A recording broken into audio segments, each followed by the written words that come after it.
Hello students and welcome back to my channel. This is Himanshu sir और आज मैं आप लोगों के लिए लेके आया हूं डेथ ऑफ पार्टनर के ऑब्जेक्टिव। जी हाँ, डेथ ऑफ पार्टनर के ऑब्जेक्टिव।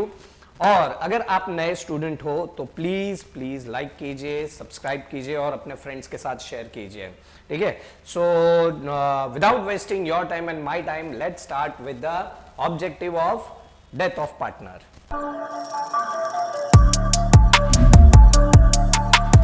ओके फ्रेंड्स, तो यहां पे दिया हुआ है आप लोगों को सारे ऑब्जेक्टिव, गवर्नमेंट टेक्स्ट बुक के हैं। अच्छा, तो सबसे पहले डेथ मतलब के पार्टनर की मौत हो गई है, वो चला जा चुका है। और अब देखते हैं कि उसके ऊपर आगे क्या क्या होता है ऑब्जेक्टिव में। ठीक है, तो सबसे पहला ऑब्जेक्टिव, अगेन यहां पे most appropriate answer alternative given below and again rewrite. ठीक है, रीराइट। ओके, नाउ सबसे पहले ऑब्जेक्टिव दिया हुआ है benefit ratio is the ratio in which. अब देखो, बेनिफिट रेशियो यानी क्या? It is a gain ratio. Benefit ratio basically क्या होता है? Gain ratio. अब गेन रेशियो किसको मिलेगा?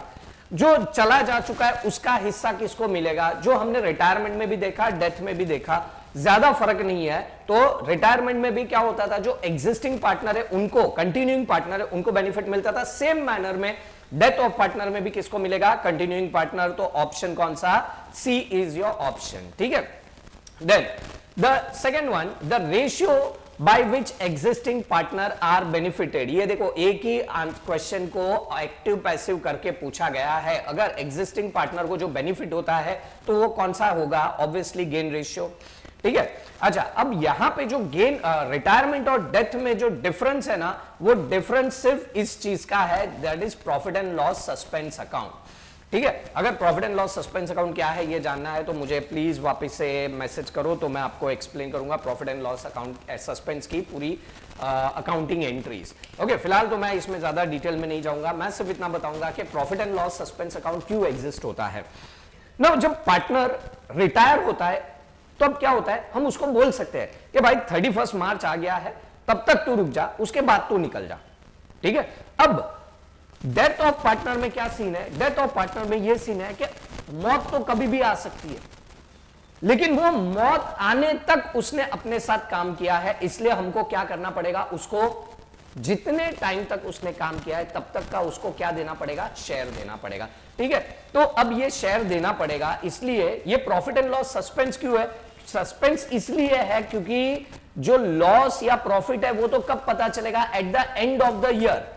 लेकिन तब तक उसका मुंह बंद करवाने, उसका नहीं, उसका तो मुंह बंद हो चुका है, बट जो पार्टनर है, जो उसके नॉमिनी है, उसको अगर हम लोग को क्या करवाना है? मुंह बंद रखवाना है कि भाई तू शांत हो जा, जब तक कि फाइनल अपने को पता नहीं चल जाता तब तक के लिए हम उसको, उसने जितने टाइम का काम किया है उसका पूरा प्रॉफिट, उसका इंटरेस्ट कमीशन काटने के बाद उसको जो प्रॉफिट देना है वो हमारे लिए क्या हो जाएगी? लायबिलिटी हो जाएगी। देना है इसलिए वो हमारे लिए लायबिलिटी हो जाएगी। ठीक है, तो पहली बात, profit and loss suspense account कब एग्जिस्ट होता है? जब पार्टनर की डेथ हो जाती है या रिटायरमेंट में, अदर देन मार्च के अलावा कोई और डे पे वो अगर रिटायर होता है, तब वहां पे profit and loss suspense account आता है। इट इज एस्टिमेटेड प्रॉफिट जो कमिंग ईयर में हम लोग लेंगे, बराबर है। It is estimated, it is basically calculated on the past track record. तो ये देना है, इसलिए लायबिलिटी होती है। Okay, death is compulsory retirement, obviously death is compulsory retirement है, बराबर है। तो वो तो चला गया। Now the balance on the capital account of partner on his death is transfer to, कौन से अकाउंट में उसको ट्रांसफर करेंगे? वो तो आ नहीं सकता। ठीक है, तो वो उसका जो लीगल हायर रहेगा या एग्जीक्यूटर रहेगा, जिसके हिसाब से, विल के हिसाब से जो रहेगा पर्सन, उसको दी जाएगी। ठीक है, so this is what the rewrite. Now will go with the right a word, term, phrase which can be substitute each of the following statement. Number 1, excess of credit side over debit side of profit and loss adjustment account. इसका मतलब ये है 100% तुम्हारा profit, क्योंकि credit access है इसलिए profit on revaluation, ये पूरा लिखना, प्रॉफिट ऑन रिवैल्यूएशन अकाउंट, तो या profit on profit and loss adjustment account पूरा लिखना है। ठीक है, then second, a person who represent the deceased partner on the death of partner. तो यहां पे ना तुमको दो आंसर रहेंगे, एक तो उसका लीगल हायर या फिर उसका executor.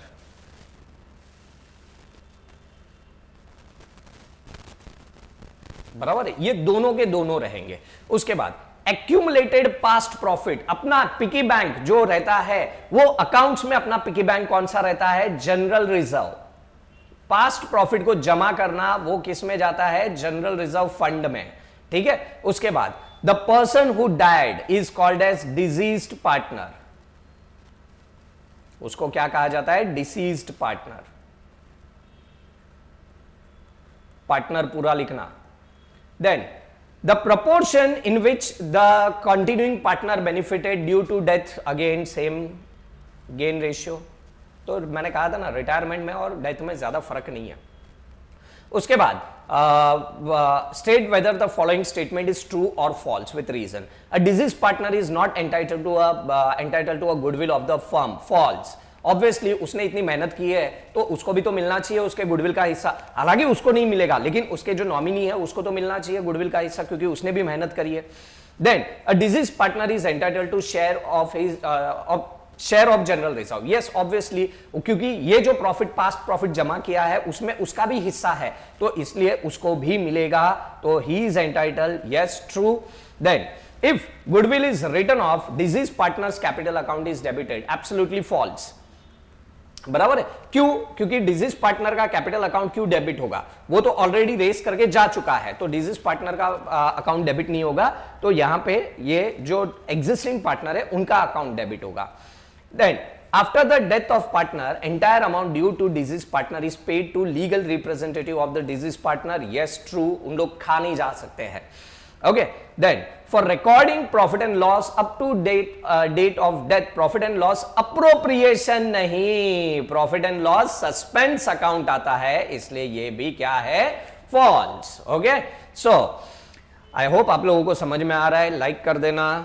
Okay, now fill in the blanks and rewrite the following statement। Again यहां पे बोला है rewrite the following sentence, नहीं भी बोला रहेगा लिख के दे दे, ठीक है। Now, deceased partner executor's account is shown on the liability side, क्योंकि उसको पैसा देना है, liability side, okay? On death of partner, a ratio which continuing partner, कितनी बार एक का एक आएगा, is called as gain ratio। कितनी बार आएगा? Deceased partner share profit up to death is shown on the which side? अभी बताया था, ऊपर ही आया था, liability। ठीक है, छोटे छोटे लेकिन कभी कभी आ जाते हैं तो अपनी एक मार्क लेके चला जाता है। Benefit ratio equals to, benefit यानी गेन रेशियो, तो gain ratio equals to new ratio minus old ratio. ठीक है, आज की वीडियो बहुत छोटी बनी है। When goodwill is raised at its full value and it's written off and dash account is credited, dash account कौन सा, राइट ऑफ में कौन सा होगा, गुडविल, क्योंकि गुडविल खत्म। ओके, सो आई होप आप लोगों को पूरा ये सारे ऑब्जेक्टिव समझ में आए रहेंगे, और बाकी सारी वीडियो भी है, जैसे कि मैंने बिल ऑफ एक्सचेंज भी बना के रखी है, at final account, admission of partner, retirement of partner, death of partner, और आगे भी मैं बनाऊंगा। सो प्लीज जाते जाते लाइक कर देना, सब्सक्राइब कर देना, और अपने फ्रेंड्स के साथ जरूर जरूर जरूर शेयर करना। ओके, तब तक के लिए bye bye, take care, have a nice time.